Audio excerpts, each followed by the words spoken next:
To discuss the challenges of reviving the economies of both KwaZulu-Natal and Gauteng post the recent unrest, we're now joined by Director and Chief Economist at Econometrix, Dr. Azar Jammine. Thanks very much indeed for joining us. Welcome to the program. Always good to talk to you. Thank you, Peter. All right. I mean, the numbers that have been announced are quite staggering. We saw the damage, but we could not tell just from those images just how much a toll that they've taken on infrastructure and the economy. Peter, I think one needs to be a little circumspect in this regard. There is quite a lot of hype about the damage, but in the broader scheme of things, if you look at the size of the South African economy, the quantum of the damage is not quite as big as might superficially appear to be the case. Estimates are that the amount of looting that took place was in the order of between 1.5 and 2 billion rand. Retail sales are hundreds multiple of that number. If you look at the amount of damage inflicted on the infrastructure, the estimates have been ranging from between 15 billion and 30 billion rand. The country's GDP is 5 trillion rand.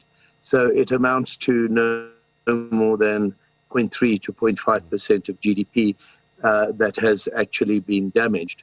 And then you need to look at the opportunity that this poses for business activity to reconstruct all that has been damaged. I don't want to paint a glossy picture over it, but I think one needs to be careful not to be carried away with undue pessimism. The biggest damage really is in the fact that it is estimated that some 50,000 small businesses had their operations completely disrupted. Many of them may not be able to revive. That is the big challenge that we face. And to the extent that each small business employs 1 or 2 or 3 other employees, you're talking about at least temporarily, the loss of around 100 to 150,000 job opportunities. That is substantial, but it amounts to less than 1% of the country's total workforce. You've got to bear in mind that the locus of unrest was in KwaZulu-Natal, and in particular around eThekwini and Harigwala, and in the East Rand and parts of Soweto. And if you add those all together, they don't account for more than about 15% of the South African economy specifically. Where there are concerns relates to what this might do to investment going forward. And that is a separate challenge and a separate topic, because there are those who might say that investor confidence has been destroyed permanently, and there are others who say that the events of a few weeks ago may provide opportunities from a socio-political angle for the government to actually begin doing exactly what it has been unable to do thus far.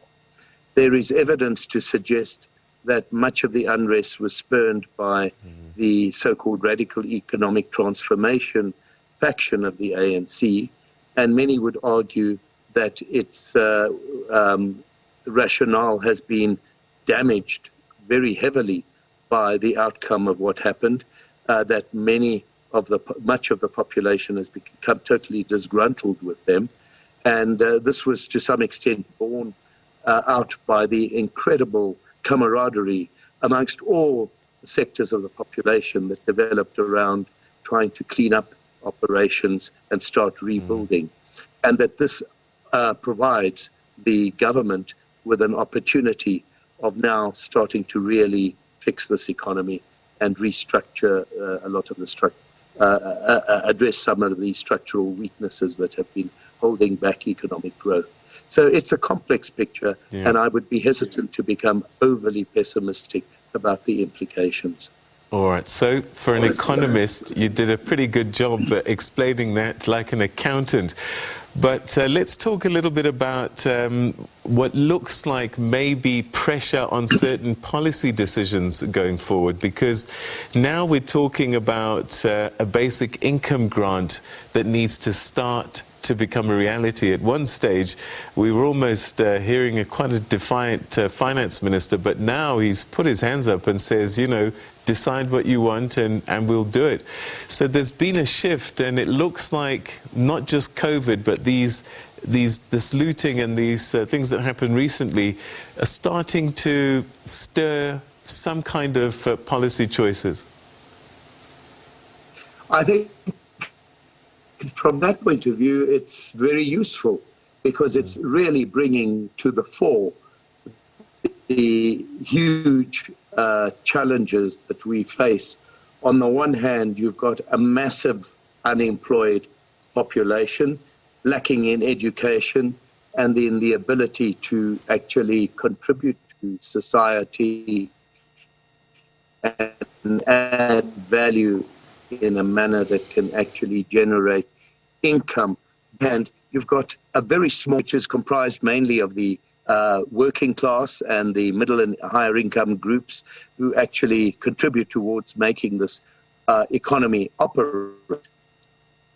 And somehow you've got to try and match the needs of each group. A basic income grant, the way it's been set out, is clearly unaffordable unless the government slashes many other areas of excessive expenditure. And that could include education, healthcare, policing, as we saw, which we need, housing, all sorts of manner of those things. You're talking about the kind of numbers that have been bandied about of between 200 and 250 billion rand for a basic income grant. That is 10% of government spending. Where are we going to get that money?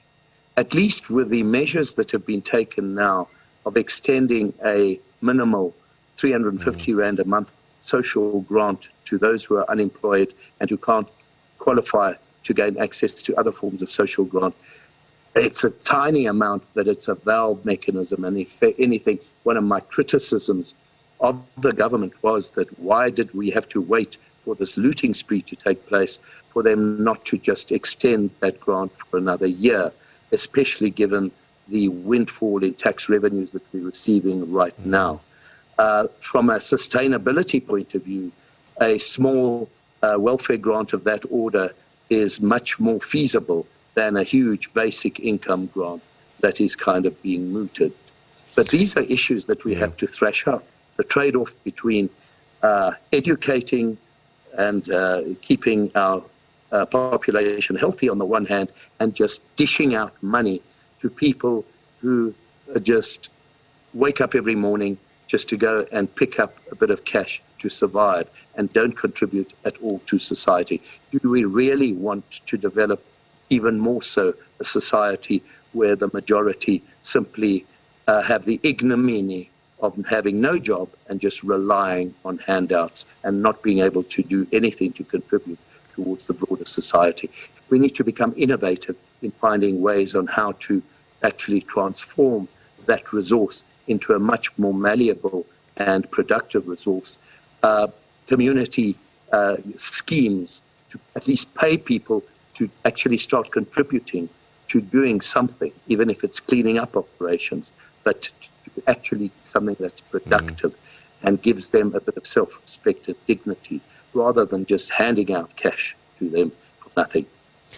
All right, you said you didn't want to be overly pessimistic, but in the context of trying to kickstart the economy, get it going again, it certainly didn't help to have that week of madness where we saw damage to property and jobs being threatened and businesses perhaps lost forever.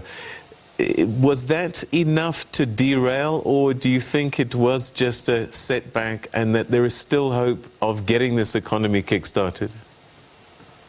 I do believe that that was not on its own enough to derail the economy. Even our estimates for, if you look at what is being forecast for economic growth in South Africa, the economy was already starting to recover from the devastation of COVID-19. And what is on our side right now, and let's hope it holds on for quite a while, is a commodities price boom that is giving us a little bit of a windfall that we can actually exploit in the short term. And if we can piggyback on that in the short term and transform that into more sustainable policies that can keep this economic growth momentum going, then I think we do have a chance of getting out of the rut that we're in. And some moves have already begun in that regard. The move to liberate our energy sources and allow the private sector to start generating its own energy was a very constructive measure. The move to partially privatize some of our state-owned enterprises and corporatize our ports to make them more competitive and efficient, those are moves in the right direction. And at the heart of it, though, what we really need to try and work on, and we need to become passionate about it, is how to upskill our youngsters to become more useful in terms of adding value to society and being able to therefore justify earning a decent income, and give them the self-respect that they wake up every morning to be able to contribute towards a growing world and a creative world. Dr. Azar Jammine, thank you very much indeed for that message. Not to be overly pessimistic, it certainly gives us all some hope. Thanks so much indeed for joining us on the programme. Pleasure. All right, that's the Chief Economist at Econometrix, Dr. Azar Jammine.